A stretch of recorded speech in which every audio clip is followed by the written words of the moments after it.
मैंने एक हफ्ता पहले एक वीडियो अपलोड करी थी बिग स्कैम एक्सपोज के नाम से। तो आपके हिसाब से इस पूरी लड़ाई में कौन सही है कौन गलत है? नहीं, सिर्फ ये नहीं बोलना है कि आप प्रॉपर लॉजिकली ये बताना है कि अगर मैं सही हूं तो क्यों हूं और अगर मैं गलत हूं तो क्यों हूं। मेरा ये जो ओपिनियन है ना, वो मेरे भाई के भी एक्सपीरियंस पे बेस्ड है, ना कि जस्ट मैं आपका या किसी और का व्यू देख कर आई हूँ। बेसिकली मैंने इसको बहुत करीब से देखा है, क्योंकि जब हम 11th और 12th में थे, अभी मैं यूपीएससी कर रही हूँ यहाँ पर, तो जब हम 11th और 12th में थे, तो मेरे भाई को भी ऐसे लोगों ने अप्रोच किया था, मुझे भी कई बार अप्रोच किया था। वहां पे आपने देखा होगा किस तरीके से मोटिवेट किया जाता है, कैसे एक इंसान एक को अलग सा ही इन्वायरमेंट क्रिएट कर दिया जाता है कि आपको समझ में ही नहीं आएगा कि क्या गलत है क्या सही है। वो इतने कॉन्फिडेंट हो गए, स्पेशली एक लड़की थी, मेरी फ्रेंड थी, वो मुझे बोलती थी कि तू चल तू चल। तो हमेशा उसके स्टेटस पे मुझे यही दिखता था कि कोई BMW के साथ फ़ोटो पोस्ट कर रहा है। Exactly guys, I am not lying. तो कोई मर्सिडीज़ के साथ डाल रहा है। तो भाई ने भी मुझे कल ये बात बताई कि ये सब फेक होता है। अगर प्रोडक्ट बेचना तो आप सिंपली बेच दो ना, कि हाँ साबुन है 10 रुपए का, ले लो। उसके पीछे आप BMW क्यों दिखा रहे हो, जो कि वो पॉसिबल नहीं है। Exactly, that is the truth. कुछ लोगों को ये लग रहा है कि ये लड़ाई मेरे और विवेक बिंद्रा के बीच में है, जबकि ऐसा कभी था ही नहीं। ये कुछ लोग समझ रहे हैं या वो खुद समझ रहे हैं। ये लड़ाई एक्चुअल में सच और झूठ की है। ये लड़ाई एक्चुअल में सही और गलत की है। सर इसमें गलत क्या है वैसे? सर वो कोई तिकड़म लगा के अपना कोई प्रोडक्ट बेच रहा है। सर ऐसे बहुत सारे लोग हैं दुनिया में जो कुछ ना कुछ कर ही रहे हैं, कई सारी टैक्टिक्स लगा रहे हैं। और जैसे एडवर्टीजमेंट में बहुत सारा कुछ होता है, तो सर ये भी इसने भी कोई अपनी टैक्टिक्स निकाली है, तो उसमें सर गलत क्या है अपना प्रोडक्ट बेचने वेरी गुड पॉइंट कि इसमें गलत क्या है। कोई बताना चाहेगा कि इसमें कुछ गलत है या नहीं है या ये सही है? सर बेसिकली इसमें सबसे पहले हमारे लोग 18 to 25 के एज ग्रुप के बच्चों को टारगेट किया जाता है और इसमें उनको सेमिनार तक ले जाया जाता है और उनको ज़बरदस्ती आप अपने कुछ भी बेच रहे हो उन्हें फंसा दिया जाता है। सर अजीब टाइप के वहाँ म्यूजिक वगैरह चल रहे होते सेमिनार में। मैं खुद भी ज्वाइन किया था कंपनी में और वो बोलते थे कि आपको आपकी दाढ़ी आने से पहले आपकी गाड़ी आ जाएगी। आई नहीं सर। सर सबसे पहले मैं ये कहना चाहूँगा, क्योंकि जिस आपने बिग स्कैम वीडियो अपलोड की यूट्यूब पे, उसमें आपने ना नाम किसी का बताया ना कंपनी का नाम लिया। तो अगर मैं जैसे चोरी कर रहा हूँ, आप चोर चोर कह रहे हैं, अगर मैंने वो गलती की है तो ऑब्वियसली मैं चिढ़ूंगा उस बात से। आप अगर नाम लेते तो गलत था, कंपनी का या उनका या किसी स्पेसिफिक पर्सन का, तो गलत होता। आपने नाम तो नहीं लिया, और अगर नाम नहीं लिया है आपने और अगर मैं गलत हूँ तो मैं चिढ़ूंगा। और एक और मजेदार बात बताइए, जब वो वीडियो अपलोड हुई कितनों को समझ आया था मैं किसके बारे में बात कर रहा हूं? बहुत कम लोगों को। अगर वो कुछ नहीं करते, चुपचाप बैठे रहते, तो 2 दिन में सब भूल भाल जाता सब खत्म हो जाता। मतलब एक टीचर है जो क्लास में सामने खड़े होकर के बोल रही है तुम में से किसी एक ने चोरी करी है, और एक बच्चा खड़ा होकर के बोलता है मैंने चोरी नहीं करी है, मैंने चोरी नहीं करी। अरे नहीं करी तो बैठा रहे ना चुपचाप।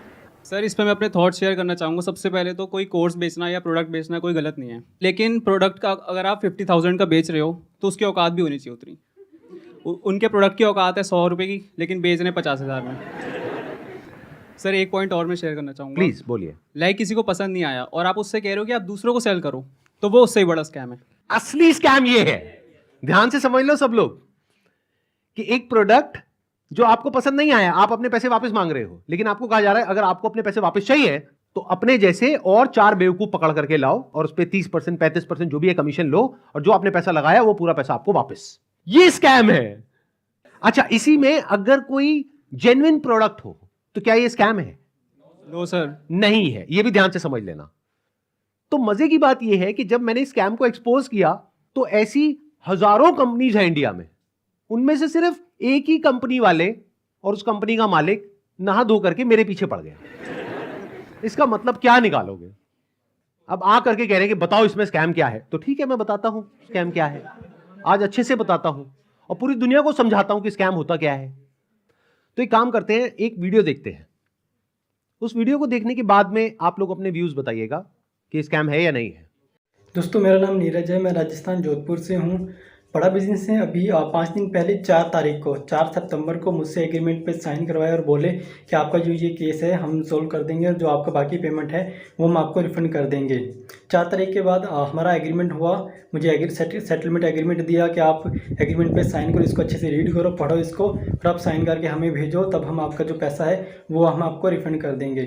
मेरा जो भी पैसा है मैक्सिमम जो है अब 35,000 मेरा पैसा बड़ा बिजनेस में भी बाकी है। लॉस तो अगर मैं बोलूँ तो मेरा कैश का 1 लाख का मेरा लॉस हुआ है 2 साल के अंदर। एक साल मैंने फुल काम किया, DMT भी पैसा खर्च किया, आना जाना बहुत स्ट्रगल किया, लेकिन पैसा नहीं कमा पाया। 1 लाख का मैं लॉस करके बैठा हूँ। लेकिन जो बड़ा बिजनेस को मैंने दिया था उसमें मेरा 35,000 अभी बाकी है बड़ा बिजनेस लेने का। और जो हमारा एग्रीमेंट का साइन हुआ था वो हुआ था 40,000 का। तो मेरा समीर करके नाम है, तो उन्होंने मुझको एग्रीमेंट दिया और बोला कि 40,290 रुपये जो अमाउंट है वो आपके हम अकाउंट में ट्रांसफ़र कर देंगे जब आप एग्रीमेंट साइन करके हमें भेजोगे उसके बाद।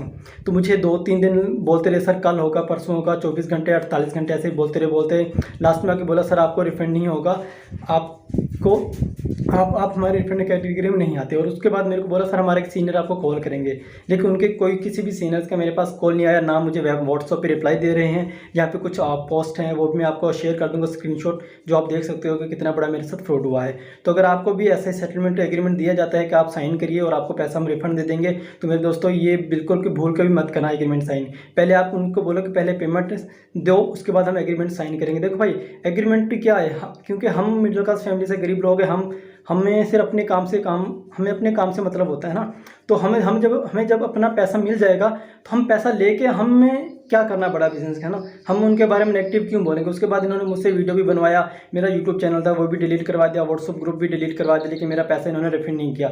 जो उन्होंने बोला मैंने वो किया, लेकिन मेरा पैसा इन्होंने रिफंड नहीं किया है। इसलिए मैं दोबारा सब वीडियो बनाना सोशल मीडिया पर जब तक मेरा पैसा नहीं मिल जाता है मैं तब तक वीडियो बनाता रहूँगा और अपनी लड़ाई में लड़ता रहूँगा। अगर वो मेरी तरफ लीगल एक्शन भी मेरे ऊपर लेंगे तो उसका मेरे को कोई दिक्कत नहीं है, क्योंकि वैसे भी हम बर्बाद हो चुके हैं, हमारा पूरा सब कुछ है जो उजड़ चुका है ना। तभी इससे बुरा हमारे साथ जो भी होगा वो देखा जाएगा, और जो बुरा हमारे साथ हो चुका है इससे ज़्यादा बुरा हमारे साथ नहीं हो सकता है ना, और ना भी वो कर सकते। जितना बुरा होना था वो हमारे साथ हो चुका है। मैं जब भी IBC के बारे में सोचता हूँ मुझे ऐसा लगता है कि मेरा पैसा भी बर्बाद हो गया, मेरा टाइम भी बर्बाद हो गया। मैंने इतना ट्रस्ट किया था विवेक बिंद्रा जी पर, मेरा ट्रस्ट भी चला गया और मुझे सुसाइडल थॉट आते हैं। और मैं अगर कंपनी मेरा पैसा रिटर्न नहीं करती है तो मैं सुसाइड करूँगा। और मैंने 10-12 वीडियो बना करके अलग अलग चैनल पर डाल दिए हैं और शेड्यूल कर दिया है। मेरे ना होने के बाद वो वीडियोस रिलीज होते जाएंगे जिसमें मैंने बताया है कि किस तरीके से मैंने डॉक्टर विवेक बिंद्रा जी का वो सब भी लगा दिया कि मेल पर कि मैंने पैसा डाला था, और मेरा चैनल स्ट्राइक पड़वा दी गई है। और मुझे बोलने की भी वो नहीं दिया कि मैं बोल सकता हूँ, इसलिए मैं ये बिल्कुल नए चैनल पर ये वीडियो डाल रहा हूँ। और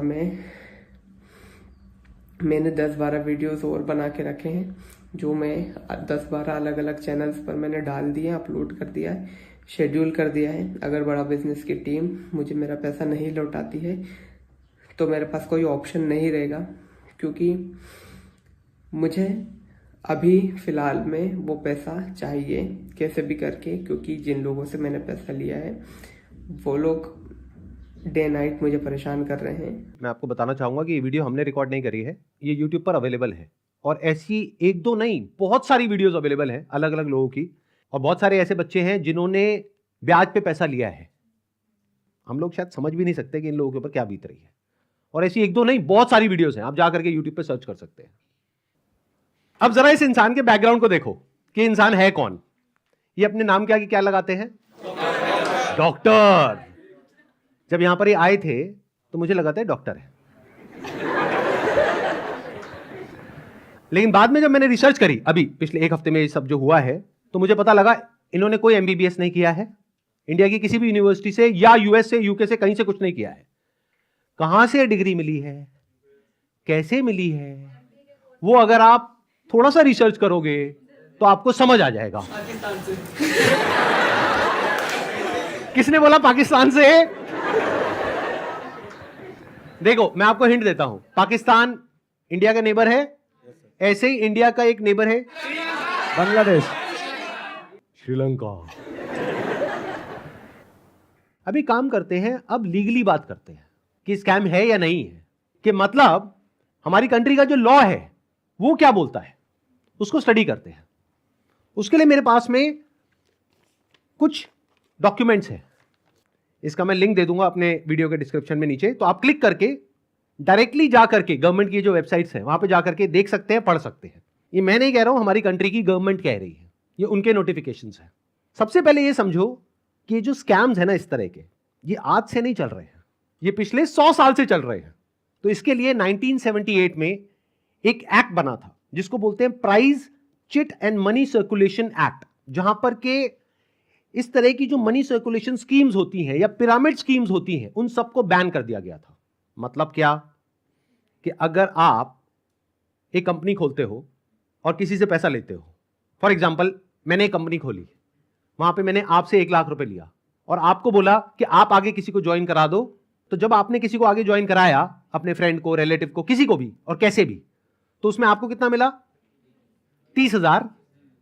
70,000 किसको मिला? कंपनी को। तो ये स्कीम इस तरीके से आगे बढ़ती रहती है, यानी वो जो पैसा आ रहा है वही पैसा पब्लिक से लेकर के पब्लिक में ही रोटेट कर दिया जाता है। और एक ऐसा पॉइंट आता है जब जा करके पूरा का पूरा जो पिरामिड है ये कोलैप्स कर जाता है। तो यहां पर जो लोग टॉप पे बैठे होते हैं वो तो पैसा कमा लेते हैं, बट जो बॉटम ऑफ द पिरामिड है उन सबका पैसा डूब जाता है। और फिर या तो ये कंपनीज बंद हो जाती हैं या भाग जाती हैं पैसा लेकर के। पास्ट में ऐसा बहुत कंपनीज ने किया है, उसमें से बहुत सारी कंपनीज के जो ओनर्स हैं वो आज जेल में हैं। तो ये एक प्रॉपर स्कैम है जिसको गवर्नमेंट ने बैन किया हुआ है। फिर सवाल उठता है कि जब ये बैन है तो लोग कैसे कर रहे हैं? देखो, ध्यान से सुनो, ध्यान से समझो। आपसे अगर मैं पैसा लेता हूं और आपको बदले में कुछ नहीं देता हूं तो वो तो इलीगल है। लेकिन मान लो मैंने आपसे पैसा लिया 50,000 रुपए, बदले में आपको एक 50 रुपए का प्रोडक्ट दे दिया, तो क्या वो लीगल है? इलीगल है?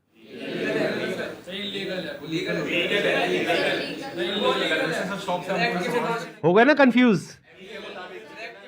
तो ये एक लूपहोल है, ये जो लॉ है उसके अंदर, इसको ये लोग यूज कर रहे हैं। मतलब गवर्नमेंट ने क्या कहा कि अगर आप किसी के घर का दरवाजा तोड़ते हो और अंदर जाते हो और चोरी करते हो तो आपको सजा होगी। लेकिन ये लोग क्या बोल रहे हैं कि देखो दरवाजा लिखा है, खिड़की नहीं लिखा है। खिड़की से तो हम जा सकते हैं ना। तो जो कंपनीज जेन्युइन है और जो फेक है उसमें सबसे बड़ा फर्क क्या होता है कि जो प्रोडक्ट है अगर लोग उसकी वजह से ज्वाइन कर रहे हैं और वही एडवर्टाइजिंग में कहा जा रहा है, वही उसका ओनर कह रहा है, तब तो वो जेन्युइन है। मेरे हाथ में ये रिजर्व बैंक ऑफ इंडिया का सर्कुलर है। इसमें क्लियरली आरबीआई ने यानी रिजर्व बैंक ऑफ इंडिया ने कॉशन किया है public against multi level marketing activities. इसमें मैंने कुछ पॉइंट्स को हाईलाइट किया हुआ है, उसको मैं एक बार आपको एक्सप्लेन कर देता हूं। Income under such schemes majorly comes from enrolling more and more members from whom hefty subscription fees are taken rather than from the sale of products they offer। तो ये आरबीआई का कहना है। मतलब देखना ये है क्या वो जो प्रोडक्ट है और सर्विस है उसका जो प्राइस है वो मार्केट से थोड़ा ज्यादा है या बहुत ज्यादा है। अब आपको एक बहुत मजेदार बात बताता हूं। ये सिखा रहे हैं 10 दिन का एमबीए। 10 दिन में कौन सा एमबीए होता है? मतलब इस हिसाब से आईआईएम और ये जितने टॉप एमबीए कॉलेजेस हैं उसकी प्रिपरेशन के लिए लोग कोचिंग में जाते हैं, तैयारी करते हैं कैट को क्रैक करने के लिए, उस सबकी तो कोई जरूरत ही नहीं है। साक्षात विवेक बिंद्रा जी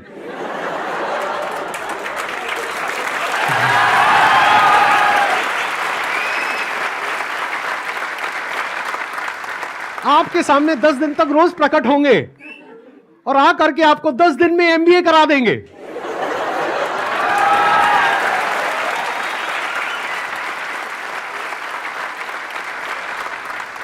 प्रोफेसर साहब एक बात बताइए, आपने अपनी वीडियो में बोला कि एक इमेज मैं 20,000 रुपए की बेच रहा हूं, तो क्या वो स्कैम नहीं है? और वो 50,000 का कोर्स बेच रहे हैं तो वो स्कैम है? इसका क्या मतलब है? मतलब भाई साहब ये है कि मेरी जो 20,000 की इमेजेस हैं वो कौन खरीदता है? आप में से कोई भी है जिसने आज तक मेरी कोई भी इमेज खरीदी? Not even a single person. तो हमारी इमेजेस कौन खरीदता है? जो बड़ी बड़ी कंपनीज हैं, बड़े बड़े ब्रांड्स हैं जिनकी टर्नओवर हजारों करोड़ रुपए की है, वो 20,000 रुपए की इमेज खरीदते हैं। क्यों खरीदते हैं?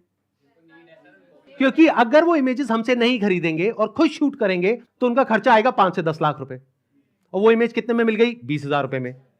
हमने जब वो शूट किया तो हमने 10 लाख रुपए लगाया, तब जाकर के 20,000 में एक इमेज बेची। तो इसमें किसका फायदा है? उस कंपनी का भी फायदा है और हमारा भी फायदा है। इसको बिजनेस बोलते हैं।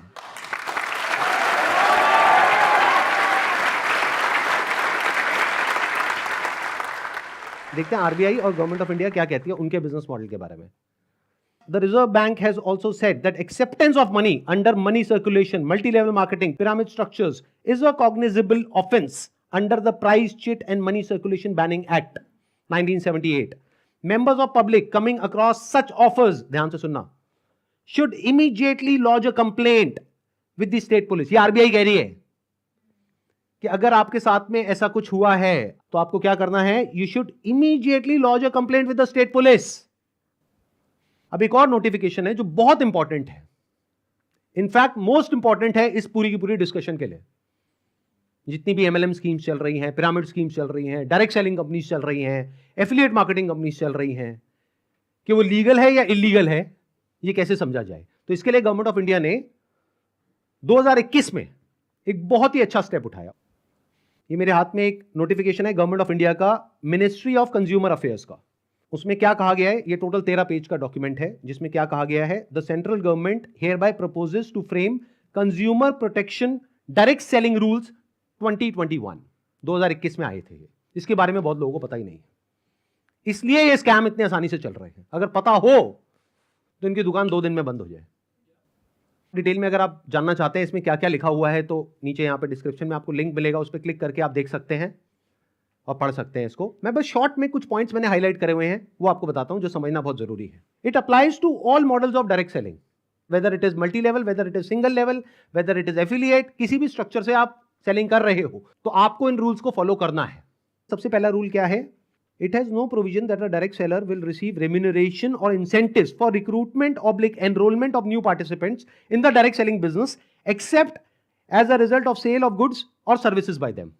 मैं इसको थोड़ा सरल भाषा में ट्रांसलेट करके बताता हूं। इसमें कहा जा रहा है, आप अगर एक डायरेक्ट सेलिंग कंपनी हो तो आपकी कंपनी में जो डायरेक्ट सेलर्स हैं उनको जो पैसा मिल रहा है या इंसेंटिव मिल रहा है या कमीशन मिल रहा है, वो नए मेंबर्स को एनरोल करने पर नहीं मिलना चाहिए, बल्कि वो मिलना चाहिए फॉर सेल ऑफ गुड्स और सर्विसेज बाय देम। वो जो कंपनी गुड्स और सर्विसेज दे रही है उसकी वैल्यू क्या है? अब ये कौन डिसाइड करेगा? जिन्होंने वो परचेज किया। अगर तो उन्होंने 50,000 का कोर्स परचेज किया इनकी कंपनी से और वो सब सेटिस्फाइड है तो कोई प्रॉब्लम ही नहीं है। बट अगर उसमें से 99% लोग सेटिस्फाइड नहीं और अपना पैसा वापस मांग रहे हैं और ये पैसा वापस नहीं कर रहे हैं तो ये स्कैम है ना। बिंद्रा जी आपने पूछा था ना क्यों है ये स्कैम, तो बता रहा हूं आपको। इसमें कहा गया है, इट अलाउज और provides for a buy back or repurchase policy for currently marketable goods which are not unpacked or services sold to the participant at the request of the participant at reasonable commercial terms। मतलब कि कोई buyback का option होना चाहिए। किसी company ने आपको 50,000 रुपए के कुछ प्रोडक्ट्स या सर्विसेज दे दी, अब आप कहते हो मेरे किसी काम की नहीं है, तो अब आप उसका क्या करोगे? उस कंपनी को एक बायबैक पॉलिसी देनी पड़ेगी। अब देखना, ध्यान से सुनना, ध्यान से समझना। बायबैक आप किस चीज पर दे सकते हो? जिसकी कोई मार्केट वैल्यू हो। मतलब कि गवर्नमेंट क्या कह रही है यहां पर कि आप कोई ऐसा प्रोडक्ट बेचो डायरेक्ट सेलिंग में जिसकी कोई मार्केट वैल्यू हो, क्योंकि अगर 3 महीने बाद वो इंसान आकर के कहता है कि ये लो आपके प्रोडक्ट्स वापस, तो उस कंपनी को पता है कि ये प्रोडक्ट्स पैक्ड हैं, तो ये प्रोडक्ट्स हम किसी और को दे देंगे, तो ना कंपनी का नुकसान हुआ ना कस्टमर का नुकसान हुआ। बट अगर कुछ आपने ऐसा बेच दिया है जिसकी कोई मार्केट वैल्यू नहीं है, फॉर एग्जाम्पल आपने कोर्स खरीदा इनसे, अगर आप जा करके किसी को बोलते हो कि कोर्स मैंने 50,000 का लिया है, आपको 5,000 का देती हूं, ले लो, कोई लेगा? 500 रुपए का लेगा? तो इसकी मार्केट वैल्यू क्या है? Zero. It is a clear violation of this act. इसलिए ये स्कैम है बिंद्रा जी।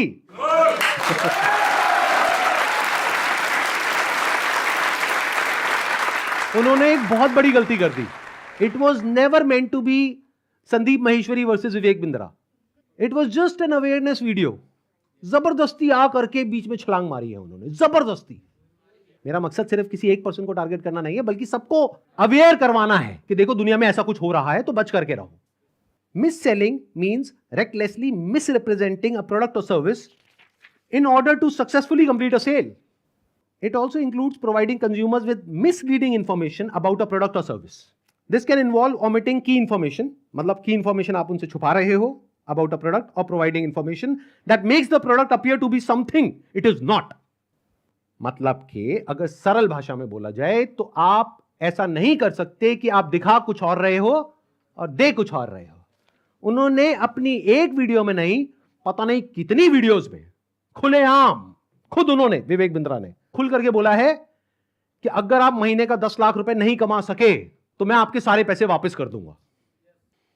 अब एक सबसे इंपॉर्टेंट क्लॉज आ रहा है, इसके बाद मैं एक वीडियो प्ले करूंगा।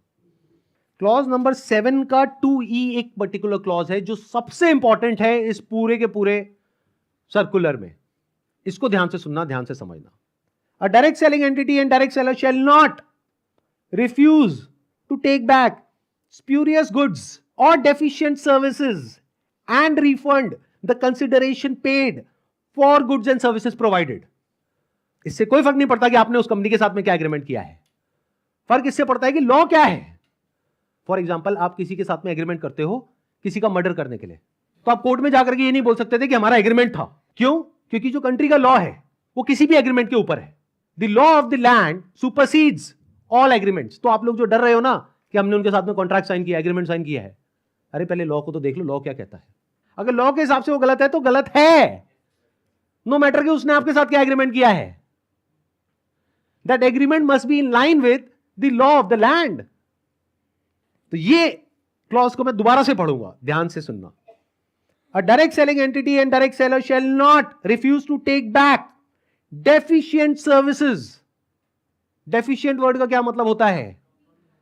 कोई भी ऐसी सर्विसेज जिसमें किसी भी तरह की कोई कमी है और जो कंज्यूमर है वो कहता है कि ये जो आपने मेरे को कोर्स दिया है या प्रोडक्ट दिया है या सर्विस दिया है ये बेकार है, किसी काम की नहीं है, तो उस कंपनी को पैसा रिफंड करना ही पड़ेगा।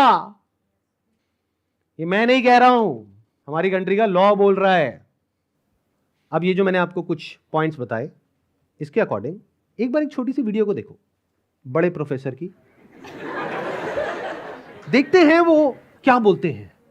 मैं आपको अपना व्हाट्सएप का नंबर दूंगा, ईमेल एड्रेस दूंगा, वहां बोल दीजिए आकर के पैसे ले जाइए। नहीं भी आना तो आप ईमेल कर दीजिएगा, आपको पैसे आपके अकाउंट में ट्रांसफर हो जाएंगे। तो आप या तो 50-60 हजार रुपए वापस ले जाइए या लाखों लाखों लाखों रुपए हर महीने कमा लीजिए, दोनों में से कुछ भी कर लीजिए। भाई अगर मैं आपको पैसा कमाने के लायक नहीं बना सका तो मेरे को क्या हक बनता है आपसे पैसे लेने का। 100% कैश बैक गारंटी, यानी कि कुछ और खरीदना चाहे अपग्रेड, लोएस्ट प्राइस गारंटी, ये कौन दे सकता है? कोई नहीं दे सकता है, इसलिए हमने ये खुल के दिया है। आपके तो रिस्क को खत्म कर दिया ना, आपसे कह रहा हूं, आपके जो रिस्क को खत्म कर दिया, आपका रिस्क तो रिवर्स हो गया, गेम चेंज कर दिया पूरा। इसीलिए अभी तुरंत फोन लगाएं और पूछे अपने काउंसलर से कि मैं अपने बिजनेस में कैसे सफल होऊंगा। अरे आपसे बोल रहा हूं, पूछने में क्या जा रहा है, पैसे तो नहीं लग रहे। हाँ, फोन करने पे पैसे नहीं लगते, पता लगाओ, अभी फोन लगाओ और पूछो भाई मेरा बिजनेस सफल कैसे होगा। अगर मैं विवेक बिंद्रा आपको आकर के प्रॉमिस दे रहा हूं 100% मनी बैक गारंटी, वो इसीलिए दे रहा हूं। हमने मनी बैक गारंटी लॉन्च करी है। What is money back guarantee? अगर कोई भी हमारे साथ आईबीसी बनता है और वो चाहता है कि मैं पैसे कमाऊं और वो हमारे साथ पैसे नहीं कमा पाता, तो नो क्वेश्चंस आस्क्ड, उसका पैसा उसको वापस कर दिया जाएगा। That's called money back guarantee. दम नहीं है किसी में ये बोलने में जो हम बोल रहे हैं। गारंटी दे रहा हूं, 10 लाख रुपए महीना पे आप पहुंचेंगे, नहीं पहुंचे तो मेरे पास आके पैसा वापस मांग लेना। बड़े बड़े क्लेम्स कर दिए, एक बार समझने की कोशिश करते हैं क्या वो प्रैक्टिकली पॉसिबल है या नहीं है। इन्होंने कहा कि मैं अगर आपको महीने का 10 लाख रुपए कमाने के लायक नहीं बना सका तो अपने पैसे वापस ले जाइए। साल का 1 करोड़ रुपए अगर ये देना चाहते हैं आप लोगों को और 1 लाख लोग इनकी कंपनी में ज्वाइन कर चुके हैं, तो कितना पैसा चाहिए? 1 लाख करोड़ रुपए। तो हमारी टीम ने क्या किया, इनके जो फाइनेंशियल्स हैं उसको चेक किया कि भाई अगर 1 लाख करोड़ देना है तो कंपनी की टर्नओवर होनी चाहिए ना 2-3 लाख करोड़ की, क्योंकि वो भी तो कमाएगी ना। उनकी टर्नओवर पता है कितनी है पिछले साल की? 172 करोड़। अगर उसमें से मान लेते 30% भी वो कमीशन देते हैं अपने आईबीसीज को, कितना पैसा उन्होंने डिस्ट्रीब्यूट किया इस स्कीम में? 50 करोड़। तो कितने लोगों के हाथ में आया 1-1 करोड़? 50 बस। और बाकी लोगों का क्या हुआ? उनके हाथ में क्या आया? 0। कि अगर वो चाहे भी तो ये जो बड़े बड़े क्लेम्स कर रहे हैं इसको पूरा नहीं कर सकते। पहले तो ये जो क्लेम्स कर रहे हैं वही सब इलीगल है। This is complete scam. अरे यही तो उन सब लोगों ने किया जो हमारा देश छोड़ करके भाग गए हैं। पब्लिक से पैसा ले लिया या बैंक से पैसा ले लिया, और जब बैंक आया पैसा वापस मांगने के लिए जो उसका हक है, तो उन्होंने कहा हमारे पास तो नहीं है देने के लिए, वो तो हमने पार्टीज में खर्च कर दिया। वो मेरी बर्थडे पार्टी थी ना, वहां पे डांस करने में बहुत मजा आ रहा था। अब हमें क्या करना चाहिए? क्या बस ऐसे स्कैम होते रहे सोसाइटी में और हम बैठ करके तमाशा देखते रहे? सर, हमें एक्शंस लेना चाहिए। फर्स्ट ऑफ ऑल एफआईआर जिनके साथ हुआ है उन्हें एफआईआर फाइल करना चाहिए। लॉ को एक बार देखना चाहिए। नहीं समझ आ रहा है तो जिसको समझ है लॉ की उसके पास जाना चाहिए, उससे समझना चाहिए। एंड पिटिशन नाम की चीज़ होती है, पब्लिक इंटरेस्ट लिटिगेशन, तो वो फाइल करनी चाहिए उनके खिलाफ, जिससे जो ये स्कैम्स हो रहे हैं वो ख़त्म हो। बिकॉज मॉरली ये मतलब गलत है। जिनका पैसा जा रहा है वो डिप्रेशन में जाके गलत कदम भी उठा सकते हैं, एंड इससे हमारे देश का यूथ ख़त्म होता जा रहा है जो इस देश को आगे लेके जाएगा। सो जो लीगल एक्शंस हैं वो लेने चाहिए। इस एक्शन को हम दो कैटेगरीज में डिवाइड कर रहे हैं। एक वो जिनके साथ में स्कैम हुआ है, एक वो जिनके साथ में नहीं हुआ है। मान लेते हैं 1 लाख लोग हैं जिनके साथ में स्कैम हुआ है, यानी कि उनका पैसा ये कंपनी मार करके बैठी है और वापस नहीं कर रही है। तो उन्हें क्या करना चाहिए? सबसे पहले जा करके एफआईआर करनी चाहिए। अगर वो पुलिस वाले एफआईआर नहीं करते हैं तो उनको सारे सर्कुलर्स दिखाने चाहिए कि भाई आरबीआई ने कहा है, आप ये लिख करके दे दो हमको कि आप एफआईआर नहीं कर सकते इनके अगेंस्ट। तो उन्हें एफआईआर लॉन्च करनी ही पड़ेगी। और अगर इंडिया के अलग अलग पार्ट्स में बहुत सारे लोग इस तरीके से एफआईआर लॉन्च करते हैं, तो जितनी भी हायर अथॉरिटीज हैं लाइक सीबीआई एंड ईडी, वो सब एक्शन में आ जाएंगी। मतलब उनको भी आइडिया लगेगा कि ये कोई छोटा मोटा स्कैम नहीं है, 500 करोड़ का स्कैम है, छोटा अमाउंट नहीं होता है। और ये पैसा किसका है? पब्लिक का है। और पब्लिक में भी एक बार को मान लो किसी 50-60 साल के आदमी का होता तो मुझे इतना दर्द नहीं होता। 18-19 साल के बच्चे का है जिसकी जेब में 50 रुपए नहीं होते हैं। तो पहला क्या है, अगर आपके साथ में ऐसा कुछ हुआ है तो नंबर 1 एफआईआर लॉन्च करो। नंबर 2, अभी तक मैं इसमें डायरेक्टली इन्वॉल्व नहीं था लेकिन अब हो गया हूं, तो अब आप लोग अकेले नहीं हैं।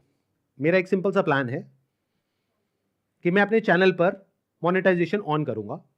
वहां से मेरे पास में कुछ पैसा आएगा। मान लो 2-3 महीने में मेरे पास में 1 करोड़ रुपए आ जाता है। तो इस 1 करोड़ को मैं यूज करूंगा इंडिया की सबसे अच्छी लॉ फर्म को हायर करने के लिए, जो कि इन लोगों को रिप्रेजेंट करेगी जिनके साथ ये स्कैम हुआ है। उसका पैसा कहां से आएगा? मेरे चैनल पे जो एड्स रन होंगी अगले 2-3 महीने तक, वहां से आएगा। अगर उस पैसे की मुझे जरूरत पड़ी तो, अगर उतना पैसा मैं खुद अरेंज कर पाया तो मैं एड्स ऑन नहीं करूंगा। लेकिन अगर मैं अपने बेस पे अरेंज नहीं कर सकता हूं तो मैं एड्स ऑन कर दूंगा। तो तैयार रहना, कल को बोलना मत कि एड्स कहां से ऑन हो गई।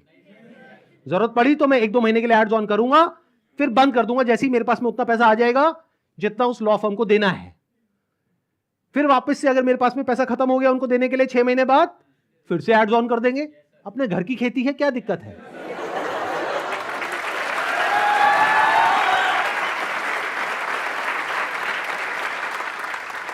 तो अब आप लोगों को क्या करना है, जिनके साथ में स्कैम हुआ है हमको ईमेल करिए। हमारा एक ईमेल आईडी है legal@sandeepmaheshwari.com। और आप लोग क्या कर सकते हैं जिनके साथ में स्कैम हुआ है, आरबीआई का हम एक लिंक यहां पर नीचे डिस्क्रिप्शन में पोस्ट करेंगे।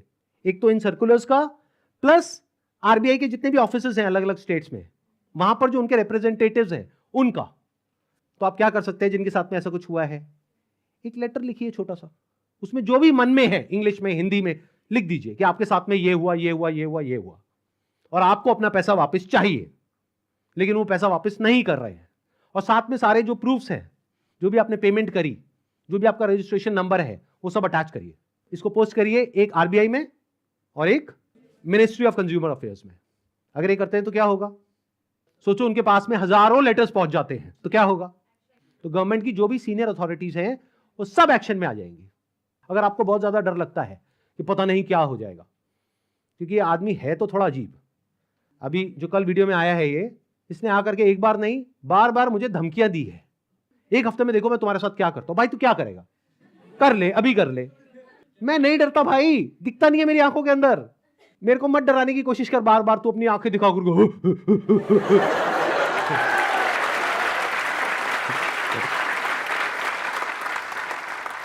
अगर मेरे को एक्चुअल में कुछ हो गया अगले 1 हफ्ते में, तो सारा शक किस पे जाएगा? है ना? कैसा प्रोफेसर है? थोड़ा तो बुद्धि यूज कर, थोड़ा तो लॉजिक नाम की चीज यूज कर। पब्लिकली आ करके मेरे को धमकाए चले जा रहा है, क्या ये लीगल है? अच्छा, एक चीज ध्यान में रखनी है आप लोगों को जिनके साथ भी स्कैम हुआ है, चाहे आप हमको ईमेल कर रहे हैं, चाहे आप कहीं पर भी इस तरह से लेटर भेज रहे हैं या ईमेल्स भेज रहे हैं, जहां भी आप भेज रहे हैं, जो भी प्रूफ है पेमेंट का वो साथ में अटैच करिए और अपनी कॉन्टैक्ट डिटेल्स प्रॉपर तरीके से दीजिए, क्योंकि अगर आप हमको ईमेल कर रहे हैं तो हमारी लीगल टीम आपको कॉन्टैक्ट करेगी आपके फैक्ट्स को वेरीफाई करने के लिए। तो ये हो गया एक कैटेगरी उन लोगों की जिनके साथ में स्कैम हुआ है। अब बात करते हैं बाकी के लोग, जो आप लोग हो। क्या आप जेन्युइनली कुछ करना चाहते हो? कितने हैं जो जेन्युइनली कुछ करना चाहते हैं? तो एक हैशटैग है जिसको बहुत तेजी से हमको स्प्रेड करना है। मतलब कि जब ये वीडियो अपलोड होगी उसी दिन ये हैशटैग हर जगह ट्रेंड करना चाहिए। हर यूट्यूब के कमेंट सेक्शन में, ट्विटर पर, इंस्टाग्राम पर, हर जगह इसके बारे में बात होनी चाहिए। उसके पीछे क्या वजह है? क्योंकि जैसे ये वीडियो अपलोड होगी उनको समझ आ जाएगा कि अब उनके लिए सारे दरवाजे बंद हो गए हैं, and it is just a matter of time जब उनके अगेंस्ट बहुत बड़े लेवल पर लीगल एक्शन होने वाला है। तो वो क्या करेंगे? वही जो पास्ट में ऐसे सब लोगों ने किया, वो देश छोड़ करके भागेंगे। इसका टाइम नहीं देना है। तो वो कब हो सकता है?